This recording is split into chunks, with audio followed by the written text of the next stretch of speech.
Ketua PC PMII Maluku Tengah soroti dugaan lambannya penanganan kasus Bansos 7,9 miliar rupiah. Ketua Pengurus Cabang Pergerakan Mahasiswa Islam Indonesia PC PMII Maluku Tengah Abdul Rashid Pelupesi menyoroti lambannya penanganan kasus dugaan penyimpangan dana bantuan sosial atau Bansos sebesar 7,9 miliar rupiah pada Dinas Koperasi Maluku Tengah yang saat ini ditangani Kejaksaan Negeri Maluku Tengah. Menurut Abdul Rashid, proses penanganan perkara tersebut dinilai berjalan terlalu lama tanpa perkembangan signifikan.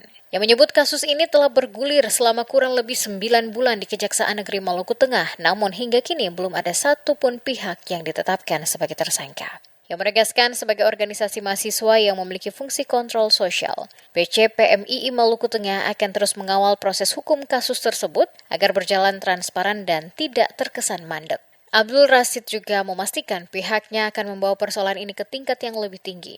Dalam waktu dekat, ia berencana melaporkan dugaan lambannya penanganan kasus itu ke Kejaksaan Agung Republik Indonesia serta DPR RI, khususnya Komisi 3 yang membidangi persoalan hukum. Selain langkah pelaporan, Abdul Rashid turut melontarkan peringatan keras kepada pihak Kejaksaan Negeri Maluku Tengah. Jika dalam waktu dekat tidak ada kejelasan hukum, pihaknya mengancam akan menggelar aksi demonstrasi besar-besaran di depan kantor Kejaksaan Negeri Maluku Tengah.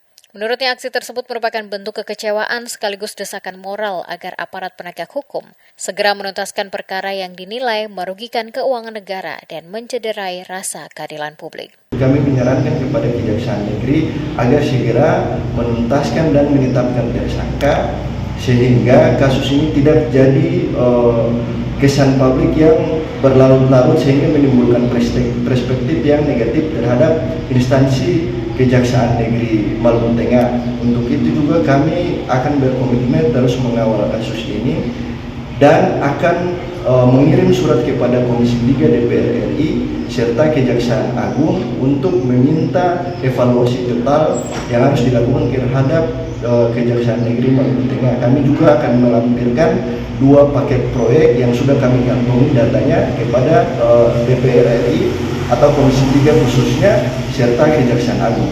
Kasus dugaan penyimpangan dana Bansos senilai 7,9 miliar rupiah ini menjadi perhatian publik karena menyangkut anggaran yang seharusnya diperuntukkan bagi kepentingan masyarakat. Publik ini menanti langkah tegas aparat penegak hukum untuk mengungkap pihak-pihak yang bertanggung jawab.